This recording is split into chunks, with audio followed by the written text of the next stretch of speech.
a very poor choice of words. Headlines screaming that the Republican presidential candidate doesn't care about the poor. But were his comments taken out of context, and are the criticisms fair? Here's a good part of the original interview.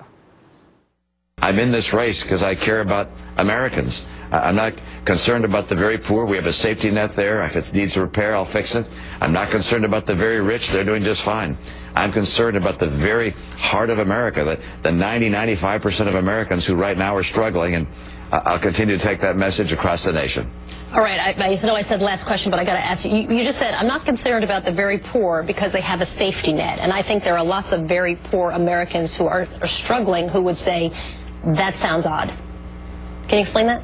Well, you had to finish the sentence, Soledad. I said, I'm not concerned about the very poor that have a safety net, but if it has holes in it, I will repair them. Got it. Okay. The challenge right now, we will hear from the Democrat Party the plight of the poor. And there's no question, it's not good being poor, and we have a safety net to help those that are very poor. But my campaign is focused on middle-income Americans. Joining me now, Simon Rosenberg, the director of the New Democrat Network and a former campaign advisor to President Clinton, and Mark Thiessen, a former speechwriter for President George W. Bush and a fellow at the American Enterprise Institute. Gentlemen, thank you both so much for being here. Sure. Mark, let me start with you. The piece that's being pulled out and played over and over and over is, I'm not concerned about the very poor. I'm not concerned about the very poor. Already the Democrats have made an ad out of it. Newt Gingrich has gone after him about it. As you can see in that clip, that's not the full context of the remark. But what was he trying to say? What he was trying to say was that the poor are taken care of by the nanny state. I mean, I think that the wrong focus is to say that he doesn't care about the poor. What I'm concerned about as a conservative is that he doesn't seem to care about the nanny state. We as conservatives actually do care about the poor. We're the party of of opportunity society and upward mobility. And the problem that we face in this country is that under Barack Obama's economy, 2 million people have gone from the middle class into poverty.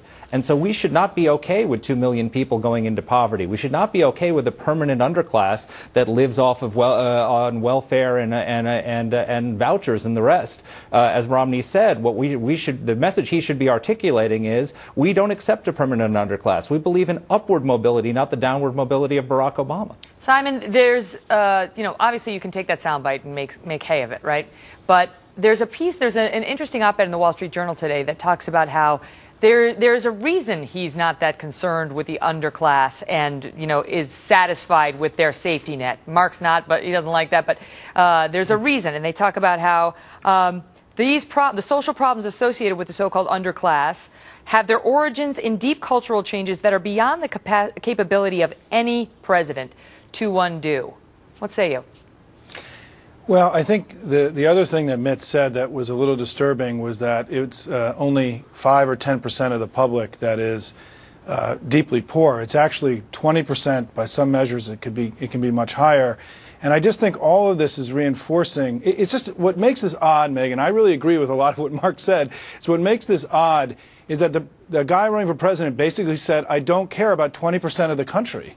And because he thinks they're already taken care of with the so-called safety net. But that's silly. It's a silly statement. He could have said, I'm fighting for the middle class without saying that, oh, and by the way, I don't care about 1 out of 5 Americans. They're doing just fine. They're not doing just fine. This is where Mark is correct and where Rush Limbaugh is correct. We shouldn't be satisfied with 20% of the country in poverty right now. And I think it was a bizarre, out-of-touch statement reflective of other things that have stumbled out of Mitt Romney's mouth. And what we remember, what all this reminds us is that Mitt Romney's only won one election in his career. He's not a deeply experienced politician. He's not very articulate. He's made an incredible number of mistakes on the campaign trail. And if I were a Republican, I would be worried about his basic competency to conduct himself against Barack Obama in the fall election.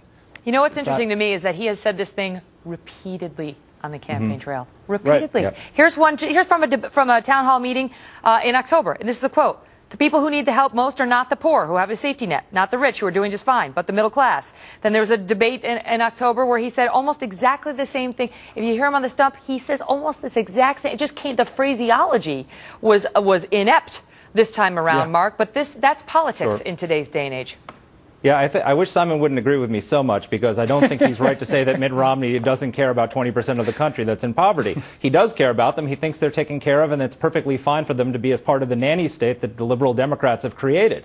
What he should be doing is what Ronald Reagan said in his 1992 convention speech, his parting address to the Republican Party. He said, where we should not be satisfied with the fact that millions of our citizens live in poverty and in the fear of violence and won't leave their homes and live in this abject poverty. We should dedicate ourselves to a new beginning for them. We don't accept as conservatives the downward mobility society of Barack Obama. We don't accept as conservatives the permanent welfare state. We want to help poor people become middle class. We want to help poor people get jobs and opportunity in education. And I think that's the message Mitt Romney needs to be articulating. You know, some of our viewers have emailed in, Simon, pointing out that of all the candidates on the GOP side, and including President Obama on the Democratic side, Mitt Romney's the one who gave most to charity to help disadvantaged folks. Does that move you at all?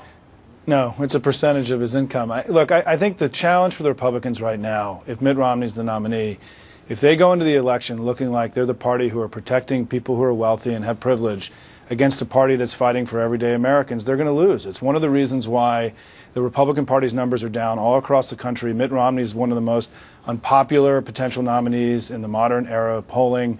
Republican Party numbers are 15 to 20 points below the Democrats. In the Wall Street Journal poll, Barack Obama's winning by 6 points last week. And so part of this is that what I think the fear, and even Rush Limbaugh, I'm just going to paraphrase Rush Limbaugh, right? This fear that it can be, that these kind of words can be made into a caricature of a heartless rich guy who doesn't care about wealthy people. Everybody knows what he's trying to say, but he didn't say it, and he makes himself a target with this stuff, coming across as a prototypical rich Republican. I agree with Mark, and I agree with Rush today on this. And we'll leave it at that, because those words will never be spoken again by Simon on the program. All right, guys, thank you both so much. Thank you. Take care. Thank you.